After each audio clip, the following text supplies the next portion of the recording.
Greetings, beautiful people.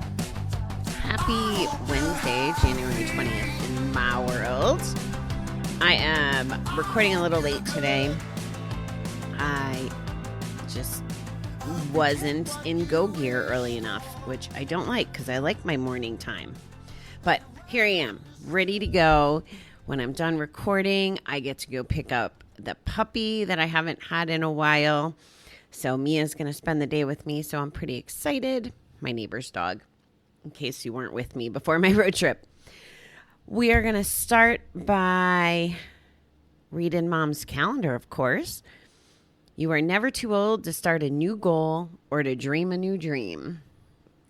So true. I wouldn't have believed it. Here I am changing my whole life path.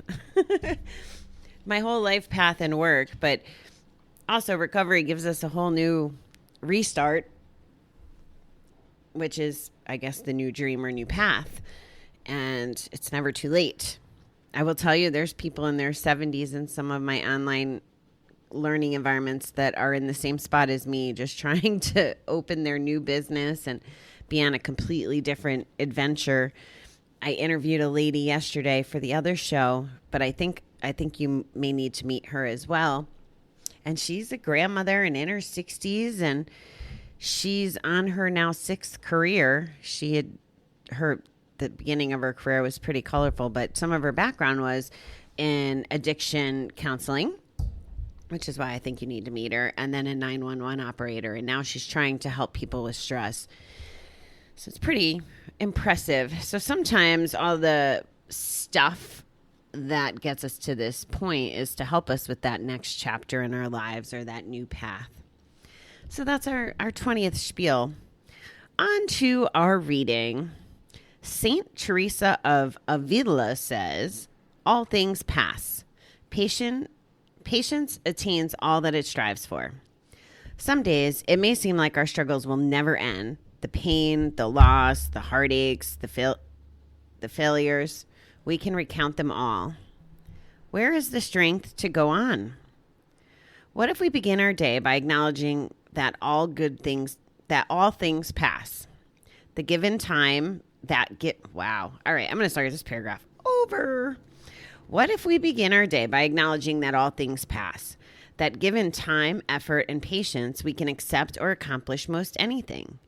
But patience does not mean complacency.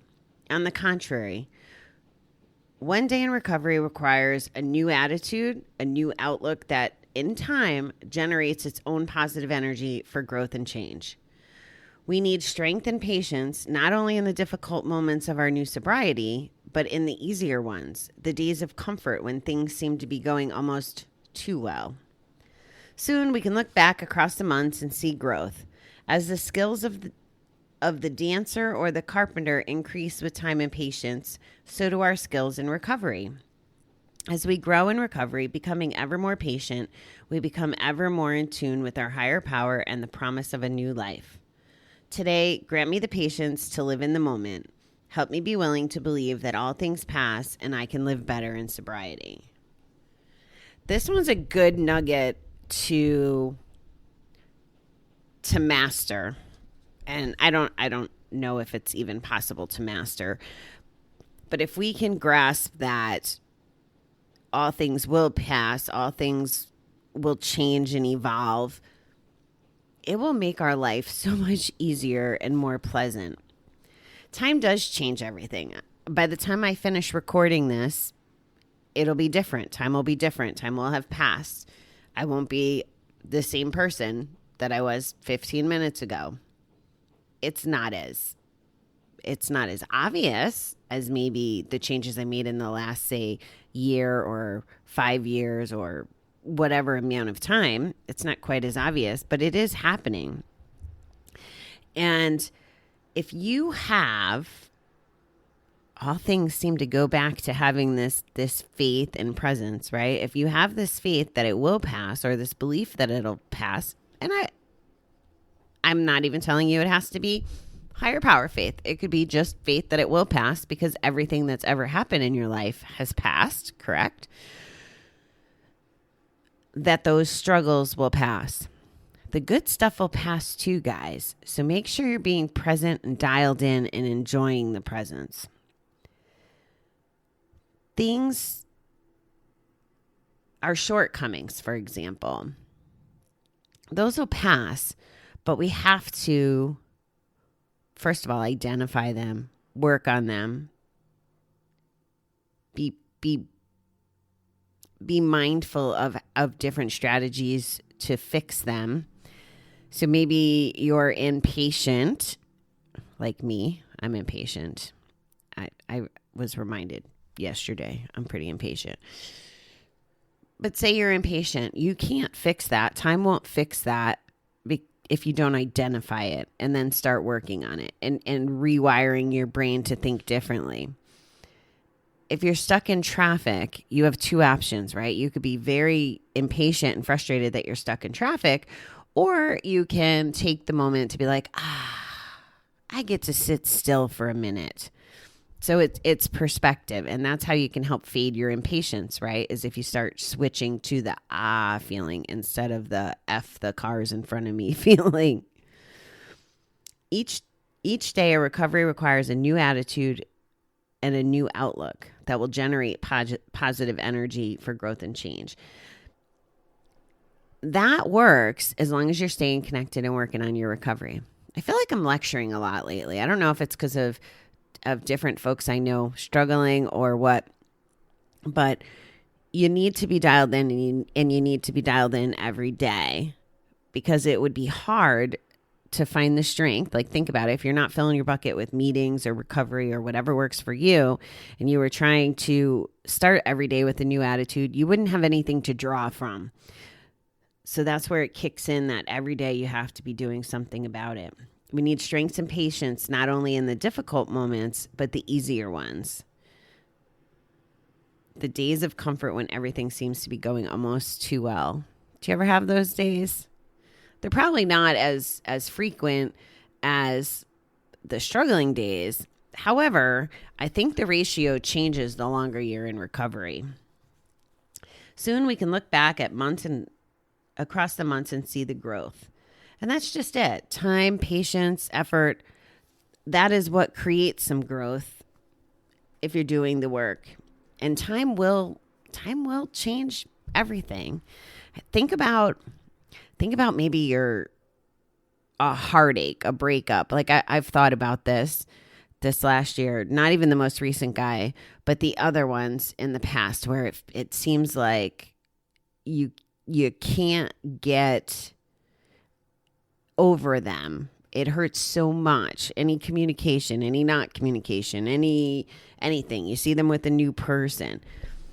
But if you think back to past partners or relationships, those same people, you don't have those feelings, right? Time passed and you don't feel that way. And it could be the same way. I'm going through this right now with the person, the coach that had hurt me. I am realizing that, well, I knew all along in the process. I was just struggling with the feelings of it, but I'm finding my way to neutral and not giving a shit about him. And it was because of something Grant Cardone said the other night. I thought I had it written down somewhere, but it's actually, I really loved his quote. And now you guys know that I've been trying to get hate out of my vocabulary forever. So I don't really hate people, but this quote shows I didn't even know why I was motivated to not hate, other than I want to live in a place of love. But listen to this. So this is from Grant Cardone in his training the other night. Hate is a perverted form of admiration.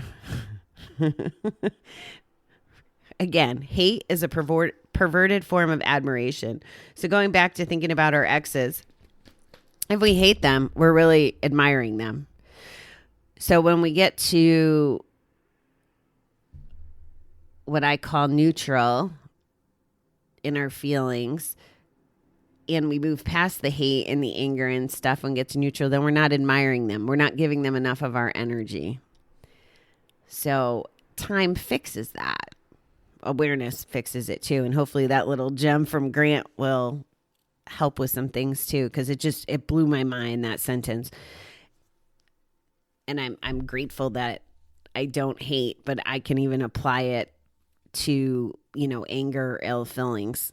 So that put me in perspective. And that coach that I've been struggling with, I'm just like, okay, I got to write this off. And then in the context of exes, again, it's neutral. There's no, I don't believe in having a reason to hate. Yeah, people can do bad things and stuff, but hanging on to that just destroys us. Falls in the resentment bucket and the unforgiveness bucket. So those are some examples of how time helps with things. And I hope that you're giving yourself the grace and allowing yourself to be aware that time will help things pass. And I also hope that you're putting the effort in so that you can heal and you can move forward and you can start having that life of a new path and sunbeams flowing out of your face like yesterday's calendar reading. So that's what I hope for all of you. All right, beautiful people. Have a fabulous Wednesday. I know I will. I'm going to get to work. I'm going to get to play with the puppy. Life is good. Take care, beautiful people.